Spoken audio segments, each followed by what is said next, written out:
Beleza.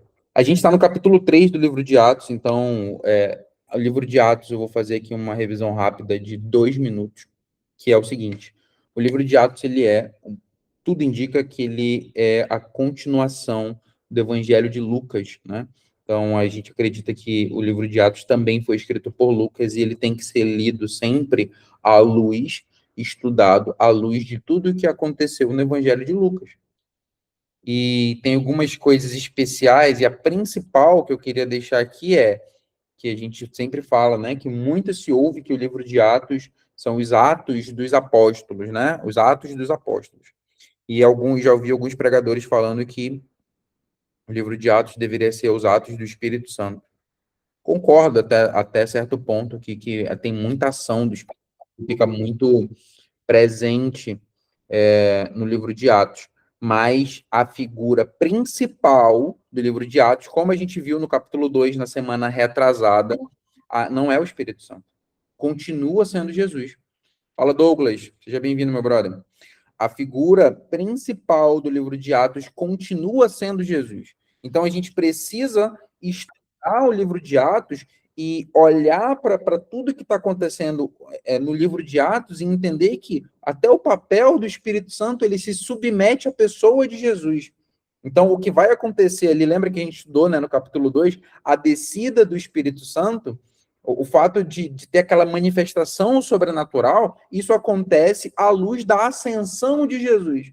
Então, à luz da ascensão de Jesus, eles estavam em espírito de oração, a gente falou sobre a comunhão, né, do partir do pão, e tudo isso acontece porque Jesus ressuscitou. E Paulo, que vai ser uma figura importante que a gente vai estudar, vai chegar até algum momento aqui no livro de Atos, ele vai ter isso muito claro, cara.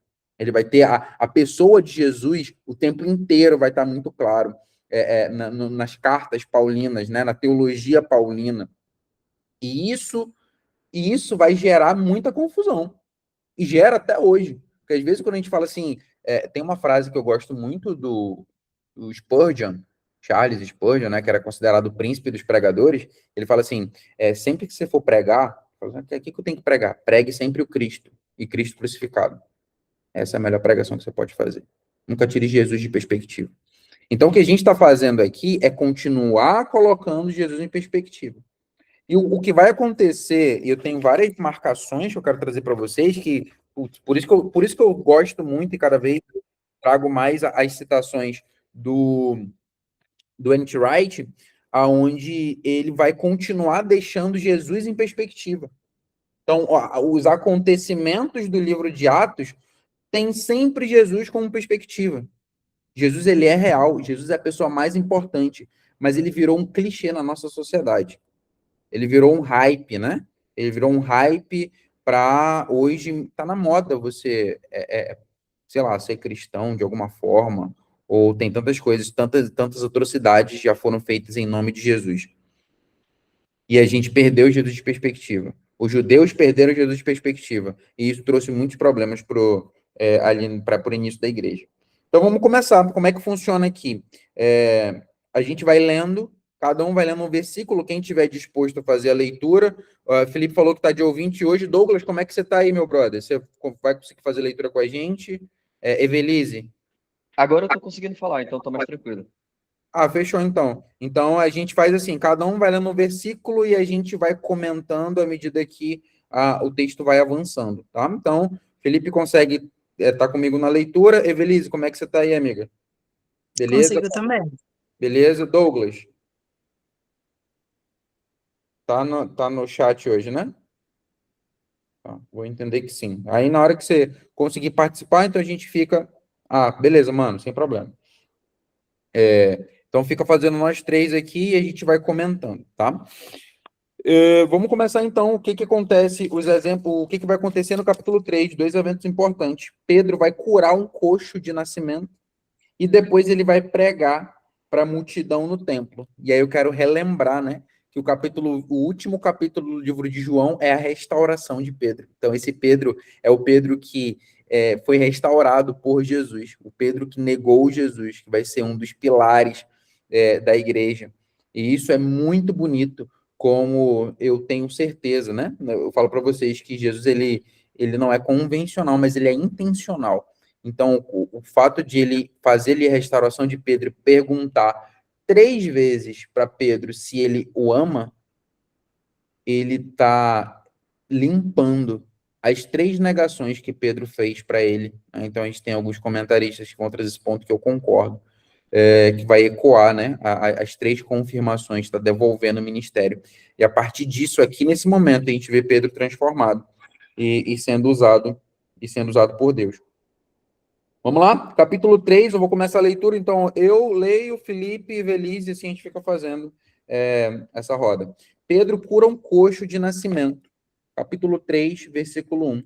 Certa tarde, Pedro e João foram ao templo para participar da reunião diária de oração às 3 horas. Versículo... Ah, tá fechado o teu áudio, Felipe, por isso que a gente não tá ouvindo. Perdão, perdão. Estava sendo levado um homem coxo de nascença que diariamente era colocado à porta do templo chamado Formosa para pedir esmolas aos que entravam. Vendo que Pedro e João iam entrar no pátio do templo, pediu-lhes esmola. Os dois olharam bem para ele, e então Pedro disse: Olhe para nós. Ele os olhava atentamente, esperando receber alguma coisa. Disse Pedro: Não tenho prata nem ouro, mas o que eu tenho, isto lhe dou. Em nome de Jesus Cristo, o Nazareno, ande. Caraca. Com isso, Pedro tomou o coxo pela mão e o ajudou a levantar-se. Ao fazer isso, os pés e os tornozelos do homem foram curados e ficaram tão fortes. O meu termina aqui, o meu. E dando um salto, ficou em pé. Começou a andar e entrou com eles no templo, pulando e louvando a Deus. Quando todo o povo o viu andando e louvando a Deus, Reconheceram que ele era o mendigo, coxo, que haviam visto tantas vezes na porta do templo chamada Formosa, e ficaram surpresos e admirados com o que tinha acontecido. Beleza, primeira cena do que acontece aqui, e aí Pedro, né? O que aconteceu com Pedro? Que autoridade é essa? O que está acontecendo aqui para ele falar? E tem algumas coisas que eu acho interessantes que Lucas destaca. Primeiro que os dois, segundo a minha versão, né? Fala lá no versículo 4, eles olharam bem para ele. Ninguém olhava para aquele cara mais. Ninguém olhava para ele. Então, antes dele fazer qualquer coisa, ele foi visto, né? Ele foi visto.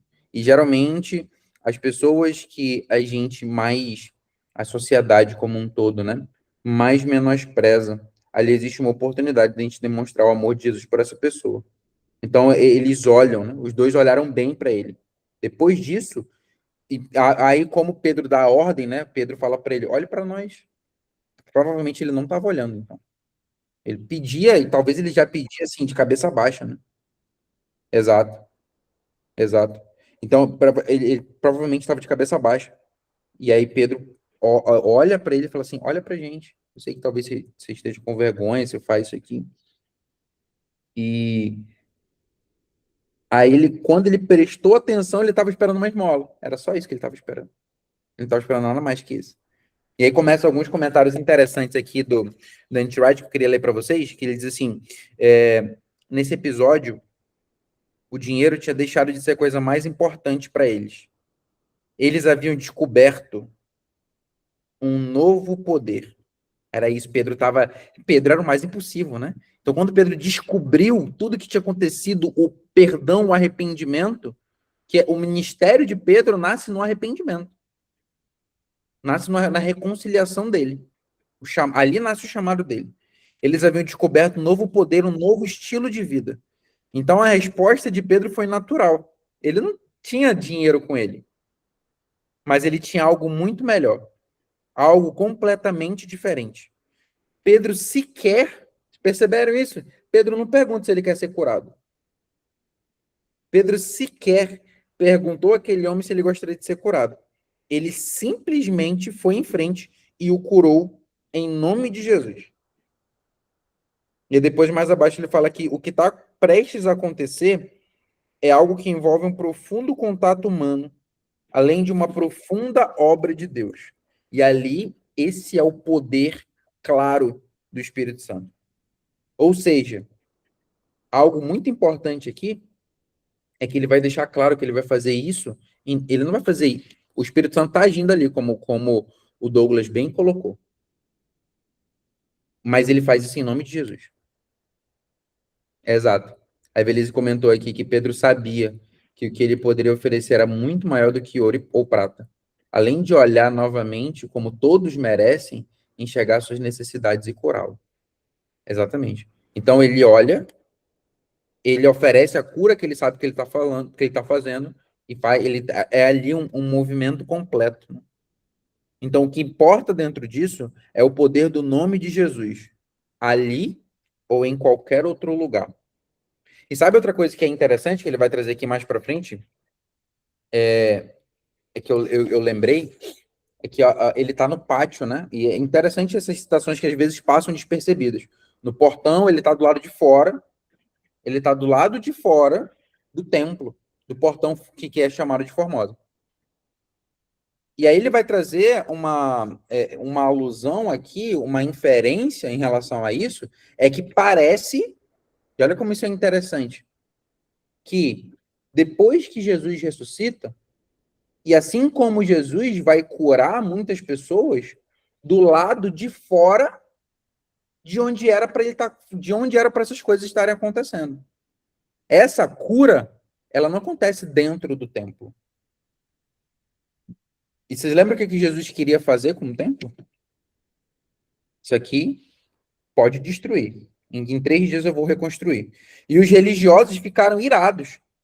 Eles falaram assim: como você sabe quantos anos levou para isso aqui ser construído? Aí ninguém entendendo, né, o que Jesus estava falando. E aí a explicação que ele vai trazer dentro disso, ele fala assim, interessante, né?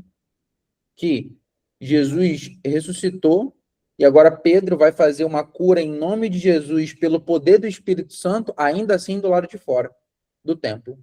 Então parece que as coisas que importam, a sinceridade e a verdade, ela não está presa a 4 paredes. Ela não está presa a muros. Ela não está presa a qualquer coisa que às vezes a uma caixa. Eu tô aqui, eu tô olhando para o meu apartamento agora. E eu já fiz essa reflexão outras vezes. Em Brasília eu morava num apartamento pequeno primeiro, né? E às vezes eu falava assim, meu Deus, tipo, eu olhava, cara, eu tô rodeado de parede. Eu tô aqui há 3 meses. Eu conheço o vizinho aqui da frente. Eu devo ter uns, sei lá, 4 vizinhos. Conheço da frente. Mas os outros eu nunca nem vi. Separados por parede. Separados por parede. E aqui o isolamento é muito bom, assim, o isolamento acústico. Então eles nem ouvem o que eu tô falando, a gente nem ouve a voz, e a gente mora a poucos metros.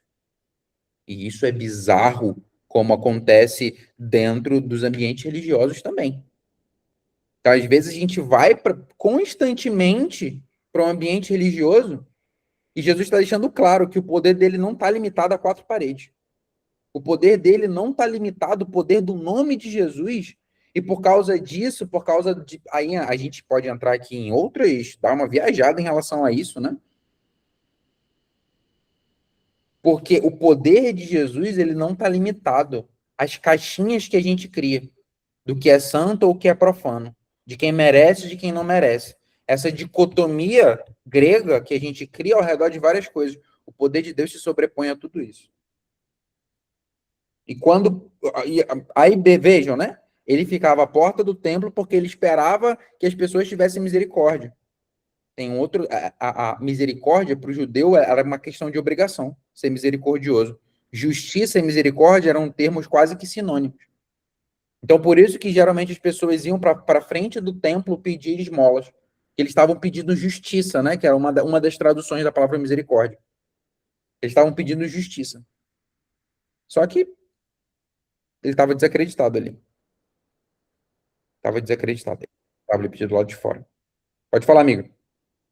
Não, eu estava falando aqui também, falei aqui no chat também, essa parte da cura física, né? Porque o que eles poderiam oferecer era muito maior. Mas a cura física, muitas vezes, é o que abre espaço, abre caminho, né? Quando a gente vê algum milagre atual, alguém se convertendo, alguém deixando um vício, isso abre espaço e abre o olhar dos outros também, além dele mesmo, para a cura espiritual, para o fortalecimento espiritual. Deus sabe o que cada um de nós necessita, né? E a cura dele foi para a honra e louvor de Deus, ele entra louvando, gritando, engrandecendo ao Senhor, e as pessoas o reconhecem, né? Então, a cura, muitas vezes, pode até não ser física, né, do jeito que a gente deseja, mas essas curas continuam acontecendo na forma plena que Deus sabe que vai nos fortalecer espiritualmente e possibilita com que outros que estão ali ao redor, né, vejam a diferença, vejam que há algo diferente ali e se aproximem, porque Pedro falou, como você bem disse, o Espírito Santo agiu pelo poder do nome de Jesus. E aquilo abriu espaço para a cura espiritual, com certeza, para a fé e o entendimento Exato. deste homem e dos demais, de quem era Jesus, do poder dele. E aí, sim, essa aproximação espiritual também tem um espaço solidificado ali, né? Com certeza. E aí ele termina nessa parte falando que, considerando que o Evangelho de Lucas é interessante. Você parar para analisar, o Evangelho de Lucas ele começa e termina no templo.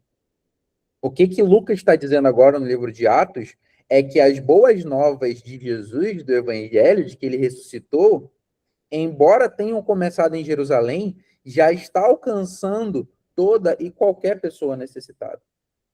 Qualquer um. Essa é uma mensagem que está por trás também dessa cura. Também dessa cura. E aí, depois disso, Pedro vai fazer então um sermão para a multidão no templo. Então, ele faz isso fora do templo e agora ele entra e ele vai pregar ali. Aí, olha o que vai acontecer. Versículo 11, eu não lembro quem foi que parou. Eu nunca sei. Foi isso? Foi eu? Eu acho que agora é o Felipe, que você tinha lido. Tá. A pregação de Pedro no templo. Enquanto aquele homem ainda se mantinha ao lado de Pedro e João, todo o povo, perplexo, correu para junto deles no pórtico. É isso? Aham. Pórtico, né? No pórtico chamado de Salomão. Vendo isso, Pedro lhes disse: Israelitas, por que isto os surpreende? Por que vocês estão olhando para nós como se tivéssemos feito este homem andar por nosso próprio poder ou piedade? Porque é o Deus de Abraão, de Isaac e de Jacó, e de todos os antepassados de vocês, quem glorificou o seu servo Jesus. Aí, para onde é que Pedro tá? Vocês estão percebendo para onde é que Pedro puxa? Qualquer fala, qualquer ação dele, o seu servo Jesus, que vocês negaram diante de Pilatos, apesar de Pilatos ter decidido soltá-lo, e vocês entregaram à morte. Vocês negaram o santo e o justo e pediram que fosse solto um assassino. Vocês mataram o autor da vida, mas Deus o ressuscitou dos mortos, e nós somos testemunhas disso. Olha o que ele mesmo diz, né, no 16. Foi o nome de Jesus que curou este homem. E vocês sabem que ele era coxo antes. A fé no nome de Jesus, a fé que vem por meio dele, é que produziu esta cura perfeita, como todos podem ver. Nossa, que texto, né? Que E texto. agora, irmãos, eu sei que vocês fizeram isso por ignorância, como também as suas autoridades o fizeram. Mas foi assim que Deus cumpriu o que tinha predito por todos os profetas, dizendo que o seu Cristo haveria de sofrer. Agora, mudem de atitude para com Deus, voltando-se para ele, a fim de que ele possa cancelar os pecados de vocês. A fim de que da presença do Senhor venham tempos de refrigério e que ele envie o Cristo que já foi designado para vocês, a saber, Jesus. É necessário que ele permaneça no céu, até que chegue o tempo em que Deus restaurará todas as coisas, como falou há muito tempo por meio de seus santos profetas. E aí ele vai começar a buscar aqui agora tudo que eles já tinham lá dentro da Torá e vai começar a explicar o que de fato significava cada coisa. Moisés, todos eles sabiam de cor o que Pedro vai falar agora.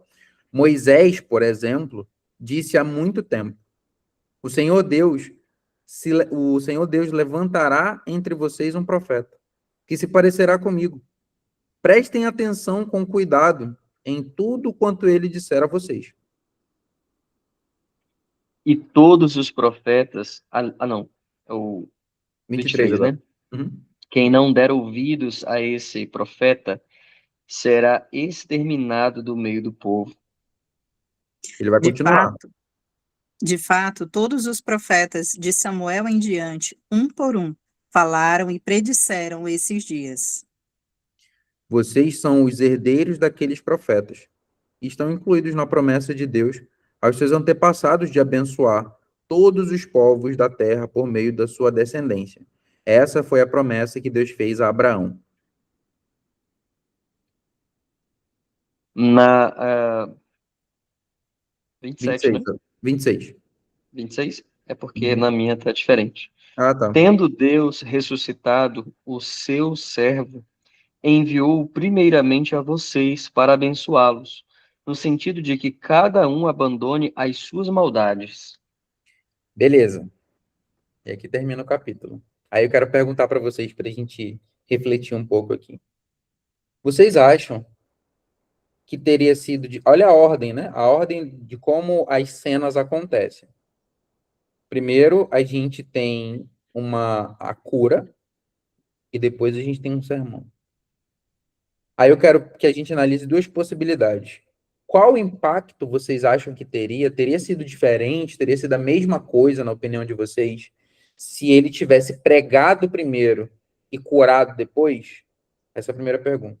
A outra é, se ele tivesse apenas pregado, teria sido diferente? E a última é, se ele tivesse apenas curado. Então são três situações. Se ele tivesse apenas curado, não tivesse pregado. Se ele tivesse apenas pregado, não tivesse curado. Se ele tivesse primeiro pregado e depois curado. Qual que vocês acham que seria o efeito de cada uma? Tempo. O que vocês acham? No chat, os meninos estão aí já colocando. Parafraseando a nossa vida de hoje, o que eu penso? Eu penso que quando você prega e não vive o que prega, a tua ministração ela não gera o impacto que poderia gerar se você vivesse aquilo que está pregando. Acho que se encaixa, eu acho, né? Eu sou completamente ignorante aqui. Eu acho que se encaixa muito nisso, porque apesar de ter sido um milagre, esse milagre é uma obra. E o que são as nossas obras? Parafraseando aos dias atuais. Uhum. Nossas obras é a gente tem, de certa maneira, o mesmo poder que Pedro, pela luz do Espírito Santo, teve, só que de uma forma diferente. O Mário Cortella, ele vai dizer que o mendigo, ele não morre de frio quando está no inverno. Ele morre por falta de amor, porque se houvesse alguém que o amasse, levaria cobertor para ele, e ele não morreria de frio. Então, o nosso discurso, e aqui eu falo, né, a nossa geração atual, né, igual o Thiago falou no início, logo que a gente começou, né, que Cristo virou assim o hype, né, o hype do cristianismo. Eu acho que é muito isso mesmo, é muito fácil, é muito legal estar numa comunidade cristã. Hoje eu faço, ou fazia, né, parte de uma sociedade jovem que Nossa, no Instagram é tão legal dizer que ama a Jesus no Instagram, mas que pessoalmente a gente sabe que não é bem assim. Então, eu acredito que, tentando responder a pergunta, eu acredito que se Pedro tivesse apenas pregado, não teria gerado um impacto tão forte pela ausência da obra. Uhum. Que a obra ali, no caso, foi o milagre. Aí, parafraseando o dia de hoje, o nosso discurso, a nossa pregação, ela vai gerar muito mais impacto quando ela vier também acompanhada de boas obras. Obras as quais o Espírito Santo vai nos orientar a fazê-las. Boa. O Douglas comentou aqui também que, concordando com isso, que de fato o efeito não seria o mesmo, né? E o Pedro colocou que acha que se ele não tivesse curado, o povo nem ia escutar a sua pregação. Então, basicamente, a gente está seguindo essa linha, né? Construindo isso de que eles estavam tão enrijecidos, tão cegos, né? E qualquer semelhança com hoje, como o Felipe disse aí, não é coincidência, porque o ciclo é cíclico isso, né? Isso se repete, a gente conversa muito sobre isso. E existe um ponto que eu queria retomar com vocês, que eu falei, acho, quando a gente estudou João, que é a saturação semântica, né? O que é a saturação semântica? Saturação semântica é quando você ouve um termo, uma palavra, tantas vezes, que o seu cérebro, ele desliga para o significado real daquele termo. Então, tem alguns estudos que falam sobre saturação semântica, em português é outro nome, mas saturação semântica eu acho mais fácil de entender. Tem alguns estudos que falam que se você ficar falando, sei lá, quantas vezes, são 40 vezes, a palavra cadeira, seu cérebro vai desligar para o significado real da palavra cadeira, e vai ser só um som vazio. Agora, imagina para eles que sabiam decor, e não é uma força de expressão, eles sabiam decor e salteado todo o Antigo Testamento, todos os livros, né, a Torá do Antigo Testamento, os 5 primeiros livros de Moisés, os profetas, eles sabiam decor. O quanto a saturação semântica não atuava ali. Beleza, vamos fazer um recorte agora, como o Felipe puxou aí, para o que a gente vive hoje. E aí eu já comentei isso com vocês. Por mais de 20 anos, eu vivi a saturação semântica na veia de palavras como Jesus, como graça. O Felipe sabe, eu estudei a Bíblia com o Felipe. Eu já ensinei muito Bíblia sem aquilo fazer sentido nenhum para minha vida. Vivendo uma vida dupla, tendo os pecados acariciados. Sem aquilo fazer o menor, e estava lá ensinando, tocando, ministrando. Só um momento, porque quando a gente olha para o que está acontecendo ali, e beleza, como é que quebra-se então a saturação semântica? Quando a gente olha para Jesus, talvez isso possa ser uma das explicações para o fato de que Jesus geralmente não era convencional. Você vai ver. Ninguém vai esperar Jesus chegar no templo e virar as mesas lá. Ninguém vai esperar Jesus falar com uma samaritana. Ninguém vai esperar Jesus ir com todos os renegados e com Zaqueu e jantar e falar que vai ficar na casa de Zaqueu naquela noite, que era a pessoa mais odiada. Ninguém vai esperar Jesus pegar Mateus, que era um publicano, coletor de impostos, para ser um dos 12. Ninguém vai esperar Jesus escolher os 12 que ele escolheu. Ninguém vai esperar muitas coisas de Jesus. E o que isso diz sobre Jesus? Que ele geralmente não era convencional. O que isso diz sobre as pessoas? Talvez seja um aspecto da saturação semântica, mais expectativas erradas sobre o Messias. Ninguém vai esperar que Jesus nasça numa manjedoura. Ninguém vai esperar que Jesus seja o rei que ele disse que era. Ninguém vai esperar várias coisas de Jesus. E muitas vezes, o absurdo aos olhos da sociedade que a gente está inserida é uma das formas de ele quebrar a saturação semântica. É uma das formas de explicar que, de fato, como é que eu consigo chamar a atenção, literalmente, né? Então, você vê hoje nas redes sociais, as pessoas precisam chamar a atenção nos 3 primeiros segundos, senão o vídeo, a pessoa não se retém naquele vídeo. Como é que chama a atenção? Como é que ele chamava a atenção naquela época? Uma cura chamaria a atenção. para ouvir o que, como o Pedro falou, né? Para ouvir o que ele ia pregar. Senão, de fato, eles talvez nem fossem escutar. Pode falar, amigo. Pensando aqui, né, no diálogo, alguns insights, né? Por exemplo, Felipe aí sinalizando, né, essa questão que hoje é muito comum, que a gente vive na nossa intimidade, hoje a gente vê de uma forma mais clara, que o que a gente vive na rede social, de repente, da nossa comunidade jovem, não é o que a gente vive na nossa intimidade como jovem, no nosso dia a dia, no ônibus, na faculdade, no trabalho. E você falando, né, durante 20 anos eu tinha essa adoração semântica de Jesus, porque eu estava ali vivendo, eu estava ouvindo, a gente já tem alguns relatos, né, que você fala do que sua mãe fazia em casa, do culto familiar, como aquilo não fazia sentido e como hoje isso tudo faz sentido e te trouxe para a comunhão que você tem hoje. E o que mais eu acho incrível, maravilhoso e que faz toda a diferença é que por mais que a gente em muitos momentos esteja frio, sem amor, que a gente esteja duro de coração, quando a gente se predispõe a viver aquele momento, mesmo que para a gente pareça que é uma fachada, porque a nossa vida íntima está diferente, ainda assim Deus nos usa, ainda assim Ele faz a diferença. Eu sou de uma criação católica, e desde os 18 anos eu disse assim, não vou mais mentir, porque eu não consigo estar na missa e sentir que estou perto de Jesus. E influenciado por muitos vídeos, livros, tudo, fui buscar no Espiritismo, e fui conhecer o Espiritismo. E fiquei durante alguns anos. Como foi que eu descobri que a Bíblia não era a analogia que eu achava que era?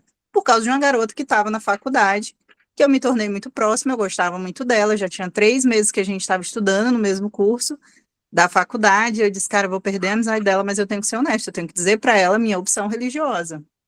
E eu falei, olha, eu sou espírita, e eu não sei como você entende isso. E aí ela disse, eu vejo que você busca Deus, então tá tudo bem. E ela passou 5 anos orando para que eu aceitasse ouvir algo que me levasse a entender que a Bíblia não era uma analogia. Mas eu fui vivendo a intimidade daqueles 5 anos com ela. Ela era perfeita? Não era. Até hoje ela não é. Ai, não, melhores amigas, a gente nunca viu defeito, nunca brigou. Não. É uma relação que eu tenho mais antiga do que eu tenho com meu esposo. E por diversos momentos ela foi usada, porque mesmo nesses momentos em que a intimidade dela não era perfeita, ainda assim ela sabia para quem ela estava olhando. Então, Deus te usou, Tiago. Eu tenho certeza, Felipe, que de alguma forma aquelas postagens chamam a atenção de alguém. E alguém ali entre aqueles jovens consegue fazer a diferença na vida de alguém. Porque eu sou prova disso. No início da minha vida jovem, já quase adulta, eu tomei uma decisão. E foi a decisão porque eu vi o dia a dia de uma pessoa que não é perfeita, mas que está ali buscando, que entende. E todos nós, assim como você falou da igreja, Tiago, que tem esse momento cíclico dessas eras, que a gente faz a mesma coisa porque a gente quer a perfeição.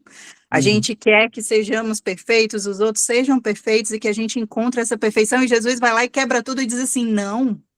Eu não estou aqui pelo perfeito, eu estou pelo doente, pelo imperfeito. Esse lugar aqui dentro dessas 4 paredes, está todo mundo doente, de pecado, porque desde quando nasceram foram pecadores. E eu estou aqui para buscar vocês e dizer e gritar lá fora, nas portas do templo. Eu estou aqui para dizer que não é só aqui dentro, mas é lá fora. E é quando você age, quando você olha, você vê que você foi usado, eu tenho certeza. Cada um de nós somos usados. Porque, de uma forma ou de outra, a gente está em meio a esse mundo de trevas, ouvindo várias vozes, muitas vozes, e para não se perder, a gente se agarra na voz do nosso Criador. Ah, é de um jeito manco, falho? É. Nem sempre a gente consegue ter nossa comunhão diária, matinal, para a gente começar um dia com Jesus. E às vezes a gente consegue, das 9 horas da manhã, a gente está berrando com o nosso colega do trabalho, a gente está xingando mentalmente alguém. Mas assim, mesmo assim, é impressionante como Deus derrama sua misericórdia sobre nós. Como ele não é, como você diz, convencional e continua a nos dar chance de entender, de encontrar e de buscá-lo. Ele nos dá a chance de ainda agir na sua obra, mesmo que a gente esteja frio de coração, né, do amor. E ele nos permite fazer a diferença na vida de outras pessoas.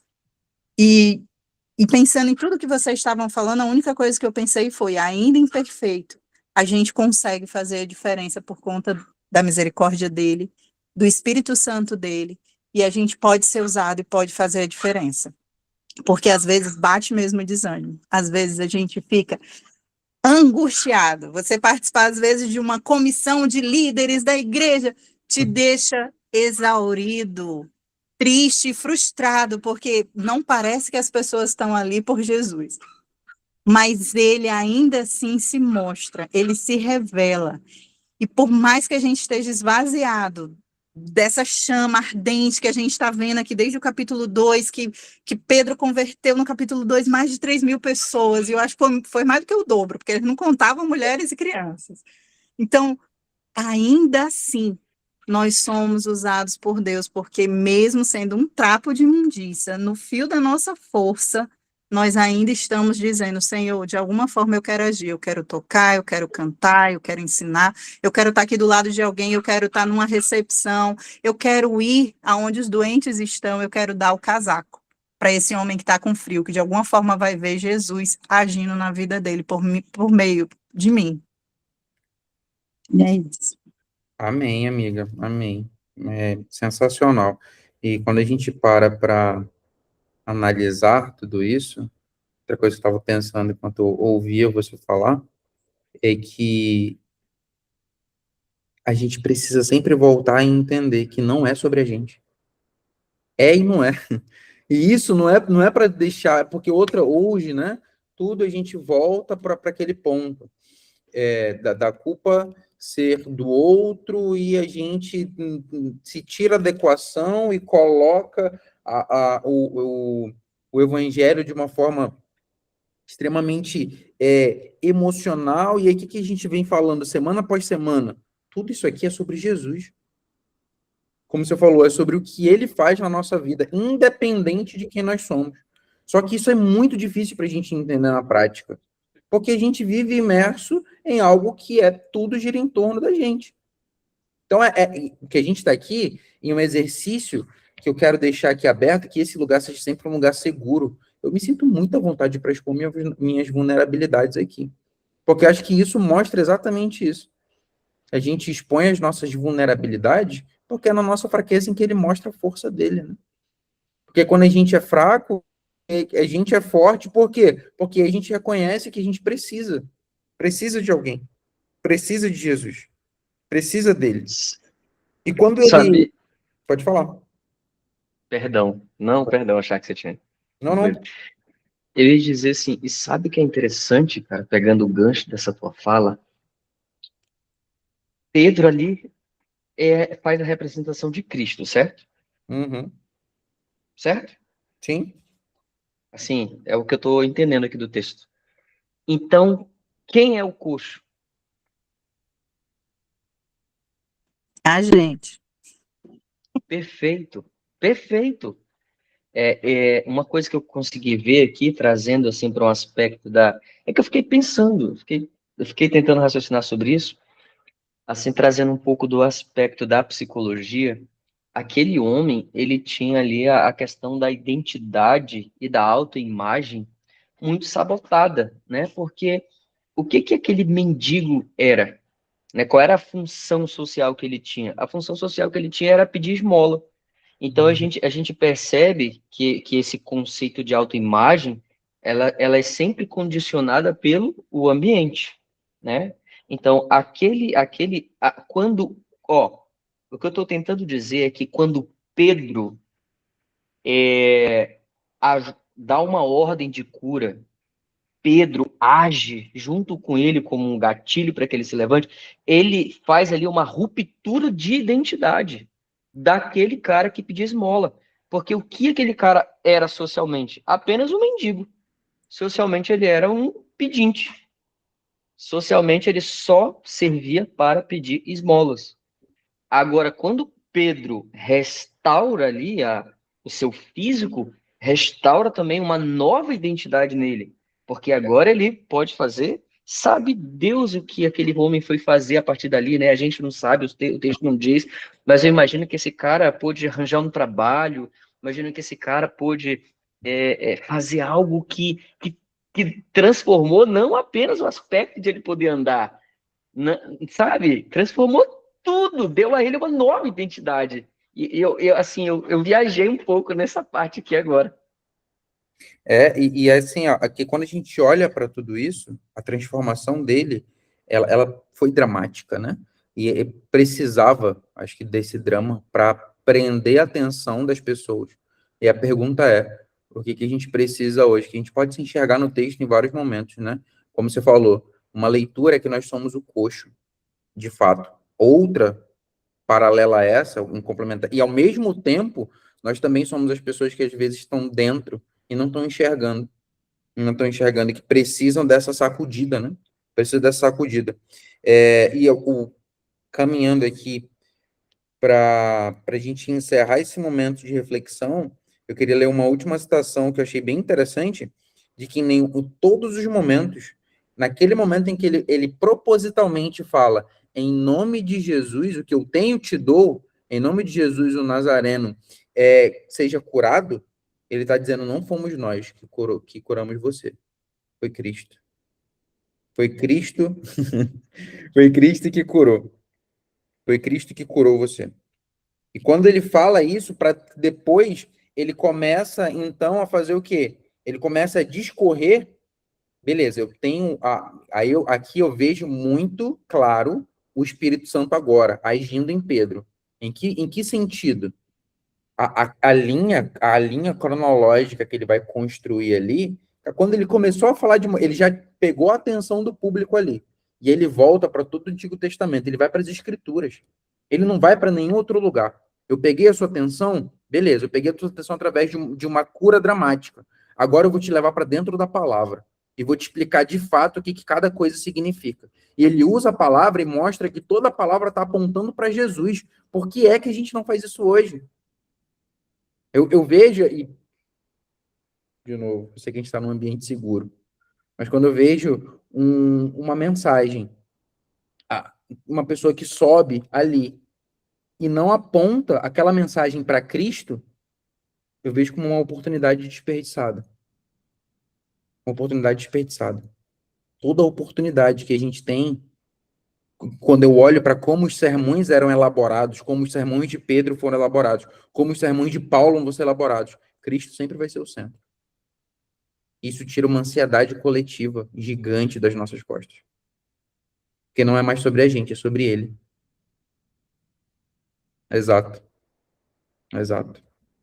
Então, que papel que ele está exercendo, né? E aí, quando ele volta, então, ele vai ali, quando ele captou e levou o pessoal para o Antigo Testamento, eles pensaram no Êxodo. Eles pensaram no livro do Êxodo naquele momento. E aí ele vai falar assim, que eles vão lembrar do Êxodo, o que eles vão lembrar? Que a promessa, que Deus cumpriu a promessa e resgatou o seu povo, vai lembrar que o cordeiro que foi sacrificado na Páscoa, vai lembrar que tudo aquilo apontava para o sacrifício de Jesus, vai lembrar quando eles atravessaram as águas, que lhe foi dado a lei, quando eles saíram em busca da herança. Todos esses temas que eles lembraram, que Pedro traz à tona, ele traz à tona, trazendo a supremacia de Cristo em relação a isso. Ele diz aqui que todos esses temas se reúnem no Novo Testamento, agrupando-se em torno da questão de quem é Jesus e de como Deus age por intermédio dele. E mais uma vez nós entendemos o sentido. Quando olhamos para Jesus e vemos o que acontece em seu nome, é como se da mesma forma que Moisés estivéssemos diante de uma sarça ardente, olhando para algo espetacular, que não quer nos dizer nada além de que Deus, o Criador, o Deus de Abraão, está vivo, ativo e sustentando as suas promessas. Cara, é isso que está acontecendo. É isso que está acontecendo. Tem muito mais coisa aqui que ele vai falar, inclusive, sobre a plenitude, né? Eu sei que eu sei que vocês querem que a gente queria continuar e daria muito pano para manga, mas eu preciso ser fiel ao gostinho de quero mais, que a gente sempre deixa a cada semana, né? Então, esse é só o início, né? Esse é só o início da jornada que a gente está tendo aqui no livro de Atos. Eu fico muito feliz por todos vocês que estão acompanhando, e acho que até nesses últimos minutos que a gente tem aqui, antes da gente orar, queria que você e dissesse, pensasse aí qual foi o maior insight que espiritual, né, guiado pelo Espírito Santo, que quando a gente tem impressões estudando a palavra, se a gente faz isso em oração, se a gente faz isso com humildade, se a gente faz isso com o coração aberto, se a gente faz isso buscando ser dominado pela palavra e não tentando dominar a palavra, a gente pode acreditar que isso vem do Espírito Santo. Que a gente pode acreditar que isso vem do Espírito Santo. Então, eu queria que vocês dissessem, né? Qual foi essa voz que ecoou aí ao redor do texto em que a gente leu? O que você pensa de tudo, de toda essa cura? Então, para mim, ó, eu começo, né? Foi o que eu comentei sobre o Evangelho, as boas novas de que Jesus ressuscitou. Thiago, rapidinho. Douglas, está aparecendo na tua câmera. Tu quer mesmo que apareça a câmera? Eu tô vendo você mexendo em fralda, não sei se você quer. Só para avisar. Foi demais, que já fica preocupado de aparecer uma criança aí. É de boa. Então, o insight que eu tive em relação a isso, ao que a gente estudou aqui, o que eu posso levar, né? A minha lição do capítulo 3 é que propositalmente a cura acontece do lado de fora do templo. E isso, para mim, quer dizer muita coisa. Muita coisa. Muita coisa. O Pedro colocou aqui, contra o de hoje, hein? Pesadíssimo. Para mim foi que mesmo a gente sendo falho e pecador, ainda podemos fazer boas obras. Exato. Muito bom, mano. E espalhar o evangelho. Muito bom. Tiago, Fala, mano. cara, eu acho que o insight que eu tive aqui, depois de tudo que eu ouvi e que a gente conversou, está aqui no versículo 19. Porque o versículo 19, ele vai apontar para depois do sermão de Pedro, aquele sermão que ele diz: vocês rejeitaram a Cristo, vocês crucificaram Cristo, mas, cara, olha isso. Olha como ele traz a possibilidade da graça para as pessoas que rejeitaram a Cristo. Olha como ele traz a possibilidade da graça, mais uma vez, a porta aberta. Porque, olha, eu estava relendo aqui o versículo 19. Ó, arrependei-vos, pois, e convertei-vos, para serem cancelados os vossos pecados, a fim de que da presença do Senhor venham tempos de refrigério, e que envie ele o Cristo, que já vos foi designado Jesus. Cara, eu fiquei pensando, ou seja, apesar de tudo, não se trata aqui agora nessa segunda parte da cura do coxo, mas se trata do próprio povo que crucificou a Cristo, né? Nós crucificamos a Cristo todos os dias. E aí Pedro leva ele finaliza, né? Levando a graça, a graça de Jesus. Nossa, isso foi muito legal para mim, de verdade. Isso foi muito bom saber que hoje é dia de arrependimento. Amém. Amém. Muito bom. Tiago, Pode falar. eu gostei muito desse final, né? Desse ponto final aqui, que é exatamente esse, né? Arrependa-se, Jesus está voltando, faça a diferença na sua vida enquanto ele não volta, e que vocês são herdeiros, né, da aliança de Deus, porque isso me mostra que Deus é consistente, ele não é volúvel como eu. E que eu posso continuar confiando, porque o mesmo Deus do Antigo Testamento é o Deus do Novo Testamento, e que de Gênesis a Apocalipse as promessas dele não mudam, né?